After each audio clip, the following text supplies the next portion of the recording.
Film की शुरुआत में हम मेन कैरेक्टर एक लड़की को देखते हैं जिसका नाम ग्रेस है, जो इस वक्त एक रास्ते से कहीं पर जा रही थी कि तभी सामने से एक नन सिस्टर आकर उस पर गन तान देती है, जिसे ग्रेस बड़े गौर से देखने लगी। इससे पहले नन ग्रेस को शूट करती ये सीन इधर ही कट हो जाता है। अब हमें कुछ वक्त पहले का सीन दिखाया जाता है जहाँ ग्रेस हॉस्पिटल में थी। पता चला कि वो आंखों की डॉक्टर है। उसके पास एक मरीज जो बूढ़ी औरत थी वो अपनी आंखों का इलाज करवाने आई और उसकी आंखों का जो मसला था उसे ठीक करना ग्रेस की बस में नहीं था। इसीलिए वो सलाह देती है कि या आप अपना इलाज कहीं और से करवा लें या फिर मेरे सीनियर डॉक्टर से ही करवा लीजिए। जो सुनकर वो मरीज और उसका हस्बैंड वहाँ से चले जाते हैं। रात के वक्त ग्रेस जो अपने घर पर बैठी काम कर रही थी तो अचानक अजीब होने लगा। घर के लाइट्स में गड़बड़ी होने लगती है, जैसे कि सारी लाइट्स ऑन ऑफ होते होते बिल्कुल बंद हो जाती है। जो देखकर ग्रेस को ऐसा एहसास होता है जैसे मेरे अलावा घर में और कोई भी मौजूद है। अब जैसे उस दिन शीशे में देखा उसे अपने पीछे नन दिखाई देती है। उसने जैसे ही पीछे मुड़कर देखा अगले ही पल वो गायब हो गई, जो देखकर ग्रेस काफी डर जाती है। अब तभी डिटेक्टिव पुलिस ऑफिसर का फोन आता है जो ग्रेस को कहते हैं कि मैं तुम्हें एक बहुत ही दुखी खबर सुनाने लगा हूँ। एक कॉन्वेंट में तुम्हारे भाई की लाश मिली है। कॉन्वेंट उस जगह को कहा जाता है जहाँ पर नन सिस्टर्स फादर्स रहती है। वो कहते हैं पर अभी तक ये चीज कंफर्म नहीं हुई कि उसने खुद अपनी जान ली या फिर उसे मारा गया है। अब ये खबर सुनकर ग्रेस एकदम टूट गई। वो दुखी हो जाती है पर वो ये समझ नहीं पाती कि आखिर मेरे भाई की लाश को कॉन्वेंट में कैसे लाया गया, उसकी मौत कहाँ कैसी हुई जो बाद में उसे वहाँ पर ले आए। वो अब सीधा डिटेक्टिव से मिलने गई जहाँ पर अभी उसके भाई की लाश को मेडिकली चेक किया जा रहा था। इसलिए तब तक डिटेक्टिव उसे कॉन्वेंट में ले गया जहाँ की बड़ी नन ग्रेस से मिलने आई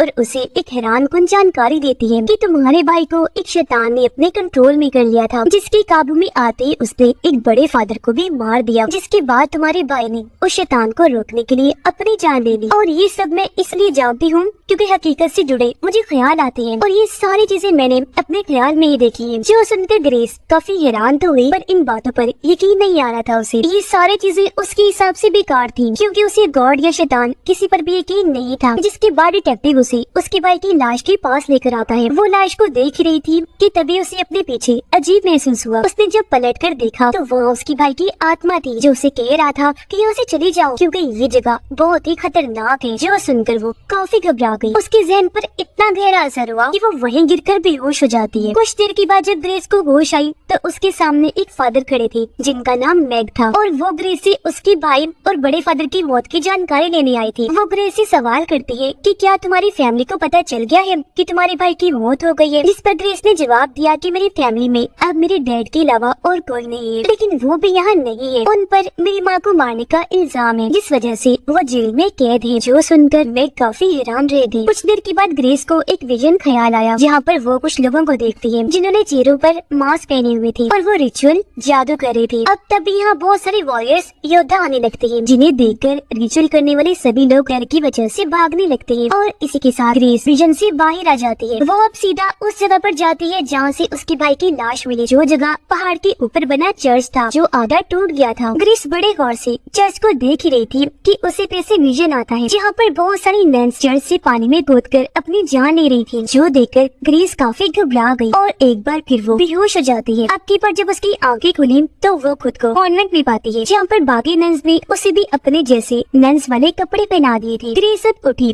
और वहाँ से बाकी नन्स के पास आ जाती है। वो बड़ी नन को कहती है कि मरने से पहले मेरे भाई को काफी चोट लगी थी, क्या हुआ था उसके साथ। जो सुनकर बड़ी नन काफी हैरान रह गई। पूछती है कि तुम ये बात कैसे जानती हो जबकि मरने से पहले तो तुम्हारे भाई को किसी ने भी नहीं देखा था। अब उसकी इस बात का ग्रेस के पास भी कोई जवाब नहीं होता तो इस बात को टालकर वो वहीं बैठ जाती है। अब फादर मैग ग्रेस को उसी पहाड़ वाले चर्च के पास ले आते हैं और बताने लगे कि इन लोगों का मानना है कि यहाँ एक खतरनाक शैतान रहा करता था जिसने यहाँ की बहुत सारी नन्स की जान ले ली, पर ये बातें सिर्फ किताबों में ही लिखी है, हकीकत क्या है कोई भी नहीं जानता। ग्रेस वहाँ पड़े एक पत्थर को देखती है जिस पर एक क्रॉस के ऊपर सांप का निशान बना हुआ था। अब मैग उसे बताती है कि उस शैतान के अलावा नन्स की मरने का एक दूसरा तरीका भी है। अगर किसी नन से कोई गुनाह हो जाए जिसका उसे बहुत पछतावा हो रहा हो तो उस गुनाह को धोने के लिए वो इस चर्च से पानी में कूदकर अपनी जान लेती है। जो सुनकर ग्रेस की होश उड़ जाती है। थोड़ी देर बाद मैग उसे अपने साथ एक जगह पर लेकर गई जहाँ वो ग्रेस को उसके भाई से जुड़ी सारी चीजें दे देते हैं, यानी कि उसका सामान वगैरह, जिसमें एक डायरी भी थी जिसे खोलकर ग्रेस पढ़ना शुरू कर देती है। ये डायरी काफी अजीब जुबान में लिखी हुई थी लेकिन फिर भी ग्रेस किसी तरह उसे पढ़कर समझने की कोशिश करती है। डायरी से हमें पता चला कि ग्रेस अपने भाई की सौतेली बहन थी। उसके भाई की मॉम डैड ने ग्रेस को गोद लिया था और ग्रेस के पास कुछ ऐसी ताकतें थी जिस वजह से वो विजन देख सकती थी। और इसी के साथ हमें पास्ट यानी माजी का वक्त दिखाया जाता है, जहाँ पर एक दिन ग्रेस के डैड जहाज से कहीं पर जा रही थी, पर बाद में पता चला कि उसके डैड की मौत हो गई है। जो सुनकर ग्रेस काफी टूट गई। वो बहुत दुखी होकर अपने डैड को याद करने लगी। उसने रो रो कर ये दुआ की कि मेरे डैड किसी तरह वापस आ जाए। हैरान कुन चीज ये हुई कि उसकी दुआ पूरी हो गई। सच में उसकी डैड वापस आ गई, जिन्हें देखकर ग्रेस की खुशी का कोई ठिकाना ही नहीं बचता। पर हमने नोटिस कर लिया कि उस दुआ के बाद से ग्रेस की जिंदगी में उल्टी और बुरी बुरी चीजें होने लगी। ऐसा लग रहा था कि वो दुआ शैतान ने सुन ली है, जिसे पूरा करने के बदले अब उसे ग्रेस से भी कुछ चाहिए। खैर अब ग्रेस इस पास्ट से वापस आ गई। सीन जब प्रेजेंट में आया तब ग्रेस खिड़की से बाहर देखती है, जहाँ पर एक नन काफी घबराई हुई भागकर कहीं पर जा रही थी। तब ग्रेस भी उसका पीछा करने लगती है, लेकिन तभी वो नन चाकू से अपने बाजू की नसें काट लेती है। उसका बहुत तेज खून बहने की वजह से वहीं उसकी मौत हो गई। लेकिन फिर अगले ही पल वो नन बिल्कुल ठीक हो जाती है। उसकी नसें भी ठीक थी, खून भी नहीं आ रहा था, क्योंकि नसें काटने वाली चीज ग्रेस का विजन था, जो देखकर ग्रेस एकदम हैरान रह गई। अब डिटेक्टिव बड़ी नन के पास आकर उससे सवाल करने लगा कि जब ग्रेस के भाई की लाश को यहाँ लाया गया तब पुलिस के यहाँ आने से पहले उसकी लाश को साफ किसने किया था? क्योंकि ग्रेस ये सवाल उठा रही है कि अगर मेरे भाई ने छत से कूदकर अपनी जान ली है तो फिर उसके जिस्म पर मिट्टी क्यों नहीं लगी या ऐसा कोई निशान क्यों नहीं है? उसका जिस्म बिल्कुल साफ कैसे था? जिस पर बड़ी नन कहती है कि उसे साफ मैंने किया था ताकि उसका फ्यूनरल यानी उसे अच्छे तरीके से दफन किया जाए। यहाँ बड़ी नन डिटेक्टिव को भी वही बात बताती है कि शैतान ने ग्रेस के भाई को पहले अपने कंट्रोल में किया, फिर बड़े फादर को मरवा दिया। अब आगे वो शैतान किसी और की जान ना ले ले, इसीलिए ग्रेस के भाई ने छत से कूदकर अपनी ही जान दे दी। पर यहाँ ग्रेस की तरह डिटेक्टिव को भी इस बात पर यकीन नहीं होता। जिसके बाद हम फिर से पास्ट का सीन देखते हैं, जहाँ पर ग्रेस के डैड वापिस तो आ गए थे, पर उनकी हाव भाव साथ ही बर्ताव भी काफी बदल गया था। पहले जहाँ गॉड पर उनका बहुत यकीन था, अब वो यकीन पूरी तरह गॉड पर से उठ गया था। साथ ही वो अपने बच्चों और बीवी को भी पिंजरों में बंद करके रखती थी। फिर एक दिन जब उनकी वाइफ ने उनकी कैद से भागने की कोशिश की तो ग्रेस के डैड ने उनका पीछा किया और सीधा उनकी जान ही ले ली। घर आकर फिर उन्होंने अपने बच्चे को पकड़ लिया, क्योंकि वो उन्हें भी मारना चाहती थी। पर ठीक वक्त पर पुलिस वहाँ आई और उन्हें गिरफ्तार कर लेती है, और तब अपनी वाइफ की मौत के जुर्म में उन्हें जेल में बंद कर दिया गया। जिसके बाद सीन वापस प्रेजेंट टाइम में आ जाता है, जहाँ पर ग्रेस मैग से मिलने आई। उसे बताती है कि हमारे मॉम के मरने और डैड के जेल में जाने के बाद मैं और मेरा भाई इस दुनिया में बिल्कुल अकेले रह गई थी। तब इस पहाड़ वाले चर्च ने हमें गोद लेने की कोशिश की, इसी वजह से मेरा भाई यहाँ आया होगा, वरना वो कभी नहीं आता। उसकी ये बात सुनकर मैग कहती है, पर मुझे तो बड़ी नन ने कुछ और ही बताया था। उसने कहा था कि तुम्हारा भाई पहाड़ वाले उस चर्च से एक खास किस्म की चीज लेने आया था, जिसका नाम रेलिक है। पर जब उस पहाड़ पर अर्थक्वेक यानी ज़लज़ला आया तो आधा चर्च टूटने की वजह से वो रेलिक पानी में गिर गया। कहा जाता है कि वो चीज शैतान को पोजेस्ड करने, अपने कंट्रोल में करने के लिए इस्तेमाल की जाती है, जिसका लोग गलत इस्तेमाल करना चाहते थे। अब हम फिर से पास्ट का सीन देखते हैं, जहाँ पर चर्च से एक फादर और नन ग्रेस और उसके भाई को गोद लेने आए थे। जब उन दोनों को फादर और नन के हवाले किया गया तो वो गाड़ी में बिठाकर उन्हें अपने साथ ले जाने लगे। पर रास्ते में फादर ने ग्रेस के भाई को गाड़ी से उतार दिया और सिर्फ ग्रेस को ही लेकर वो आगे बढ़ने लगे। अब रास्ते में फादर ग्रेस को भी पकड़ लेते हैं, क्योंकि वो उसको बेहोश करना चाहती थी। पर इस बीच सामने से आने वाले ट्रक पर उनका ध्यान ही नहीं गया। गाड़ी ट्रक से जोरदार टकराई और उनका काफी बुरा एक्सीडेंट हो जाता है। अब प्रेजेंट टाइम में ग्रेस उस खास चीज रेलिक के बारे में जानकारी इकट्ठा करने लगती है। वो इस वक्त कॉन्वेंट में थी, जहाँ तभी उसी बेसमेंट से अजीब तरह की आवाजें आने लगती है, इसलिए ये वहाँ चेक करने जाती है। वहाँ पड़े लकड़ी पर जैसे वो हाथ रखती है, उसे फिर से विजन आने लगता है, जिसमें वो देखती है कि वो बड़े फादर जिसे ग्रेस के भाई ने मार दिया था, वो बड़ी नन और बाकी नर्स मिलकर उसके भाई को इस लकड़ी के नीचे दबाकर मारने की कोशिश कर रही है, क्योंकि लकड़ी के नीचे ताबूत है। वो ऐसा इसलिए कर रही थी ताकि उसके भाई से रेलिक के बारे में जान सके। तब यहाँ उसके भाई ने अपनी जान बचाने के लिए बड़े फादर को ही मार दिया। ये देखकर ग्रेस इस ख्याल से बाहर आई, साथ ही काफी घबराई भी हुई। इतनी ही देर में यहाँ एक नन आई, जिसने हाथ में चाकू पकड़ा हुआ था, क्योंकि वो ग्रेस को मारने आई थी। उसका कहना था कि ग्रेस एक शैतान है जिसे मरना ही होगा। नन चाकू लेकर जैसे ग्रेस को मारने उसकी तरफ बढ़ने लगी कि तभी कोई अनजान ना दिखने वाली ताकत नन को पकड़ लेती है, उसका हाथ रोके रखती है। उस ताकत ने ऐसा करके ग्रेस को बचा लिया, जिसके बाद वो ताकत उस नन को ही मार देती है। अब ग्रेस वहाँ से सीधी जेल में गई अपने डैड से मिलने, ताकि उन्हें बता सके कि मेरे भाई के साथ क्या हुआ। वो जब अपने डैड से बातें कर रही थी तो डैड अजीब तरह से बर्ताव करने लगी। कहते हैं कि मैं तुम्हारा डैड नहीं हूँ, बल्कि तुम्हारे डैड की तो कब से मौत हो गई है। मैं दरअसल एक शैतान हूँ, जिसे तुमने ही हेल यानी जहन्नुम से दुआ करके बुलाया है। जी हाँ, सच में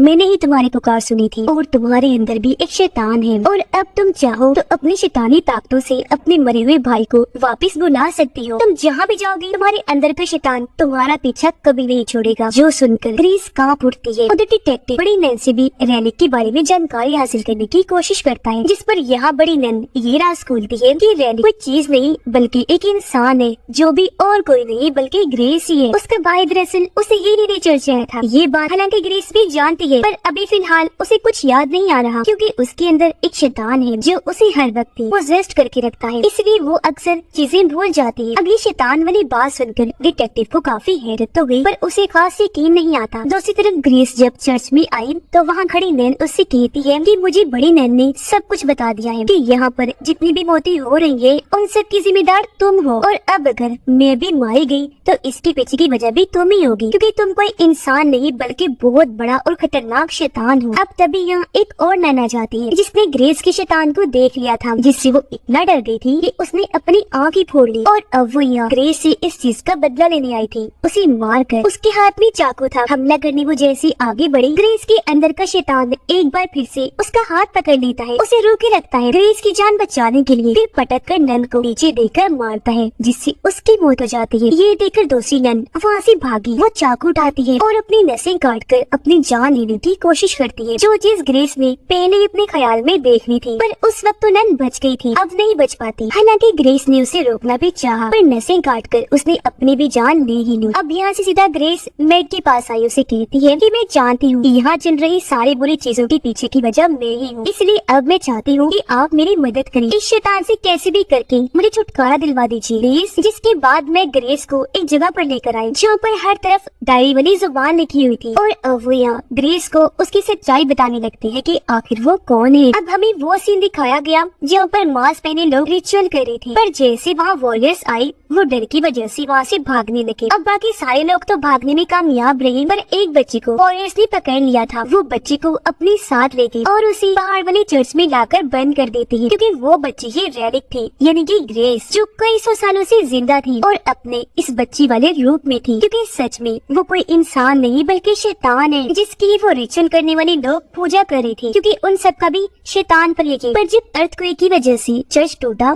तो ग्रेस वहाँ से भाग गई थी, जिसके बाद उसे गोद ले लिया गया। अब सीन जब प्रेजेंट में आता है तो मैग ग्रेस को मारने का सोचते हैं, पर इससे पहले वो कोई वार करते पहले ही ग्रेस का शैतान उन पर हमला कर देता है। वो ऊपर से एक नोकदार हथियार मैग के ऊपर गिराता है। नोकदार चीज उनके गले के आर पार हो गई, जिससे मैग की मौत हो जाती है। और ये चीज देखकर ग्रेस को काफी बुरा लगा, उसे दुख हुआ, क्योंकि बेशक उसके अंदर शैतान है पर कहीं न कहीं उसके अंदर अच्छाई भी मौजूद है। उसे एहसास हुआ कि मैं बहुत बड़ी गुनहगार हूँ, मेरी शैतानी ताकतों की वजह से न जाने कितने मासूम लोगों की जान चली गई। तो अब अपने इन गुनाहों को धोने के लिए वो चर्च की छत पर जाकर वहाँ से कूद जाती है, ताकि उसकी मरते ही शैतान का भी खात्मा हो जाए और उसके सारे गुनाह धुल जाएं। वो जब नीचे गिर रही थी तो यहाँ हमें बताया जाता है कि जब जब ग्रेस को ऐसा महसूस होता है कि मेरे आसपास कोई है, या जब जब हर खतरे से उसकी जान बचती थी, तो वो और कुछ नहीं बल्कि उसका शैतान और उसकी शैतानी ताकतें हुआ करती थी, जो हर खतरे से उसे बचा लेती थी। जैसे कि सबसे पहले बचपन में जब नैन और फादर उसे अपने साथ बिठाकर गाड़ी में ले जा रहे थे, तो उसने जानबूझकर ट्रक से गाड़ी का एक्सीडेंट करवाया। उसने सारी नन्स को मारा था जो खुद छत से नहीं कूदी थी, और मैग भी उसके शैतान की वजह से ही मारे गए। यहाँ हमें ये बात भी पता चली कि ग्रेस के भाई ने खुद ही अपनी जान ली थी, क्योंकि उसने ग्रेस की जान बचाने के लिए उसे छुपा दिया था, पर बड़ी नन और बाकी नन्स ने मार मार कर उसे उगलवा ही लिया था कि वो कहाँ है। तो इस बात की वजह से उसके भाई ने कूदकर अपनी जान ले ली। जब उसका भाई नीचे गिर रहा था तो ग्रेस भी वहीं पर थी, पर उसकी शैतानी ताकतों की वजह से वो किसी को दिखाई नहीं दे रही। अब अगले दिन डिटेक्टिव बाकी पुलिस ऑफिसर से ग्रेस की लाश के बारे में पूछताछ करता है, पर किसी को भी उसकी लाश मिली ही नहीं थी। इसीलिए डिटेक्टिव इस बारे में बड़ी नन से सवाल करता है, जिस पर वो कहती है कि ग्रेस मरी नहीं है, क्योंकि उसकी खतरनाक शैतानी ताकतें उसे मरने ही नहीं देती, हर बार बचा लेती है। और अब अगले सीन में हम इसी बड़ी नन को देखते हैं, जो जब जा रही थी तो उन्हें ग्रेस एक जगह पर नजर आई, जिसके पास आकर वो गन तान देती है। और ये वही फिल्म की शुरुआत वाला सीन है। और अब जैसे बड़ी नन उस पर गोली चलाने लगी, ग्रेस की ताकतों की वजह से एक गाड़ी आकर बड़ी नन को टक्कर मार देती है, जिससे वहीं उनकी दर्दनाक मौत हो जाती है। यानी कि उसके शैतान ने हमेशा की तरह इस बार भी उसकी जान बचा ली और आगे भी बचाता रहेगा। अब यहाँ ग्रेस की आवाज हमें बताती है कि मेरे भाई ने एक बार कहा था कि मेरे पास मेरा गार्डियन एंजल है जो हमेशा मेरी हिफाजत करेगा, यानी कि शैतान। पहले मुझे यकीन नहीं था, पर जब पहली बार उसने मेरी जान बचाई थी तब से मुझे पक्का यकीन हो गया, जो हमेशा हर खतरे से मेरी हिफाजत करता रहेगा और मैं उसका मकसद पूरा करती रहूंगी, यानी कि दुनिया में तबाही लाना। यानी कि ग्रेस को खत्म करना बहुत ही मुश्किल था। उसका और उसके शैतान का जड़ से खात्मा करने के लिए उन जैसी ताकतें चाहिए होंगी। और इसी ड्राउनी एंडिंग के साथ ही इस फिल्म की कहानी यहीं पर खत्म हो जाती है।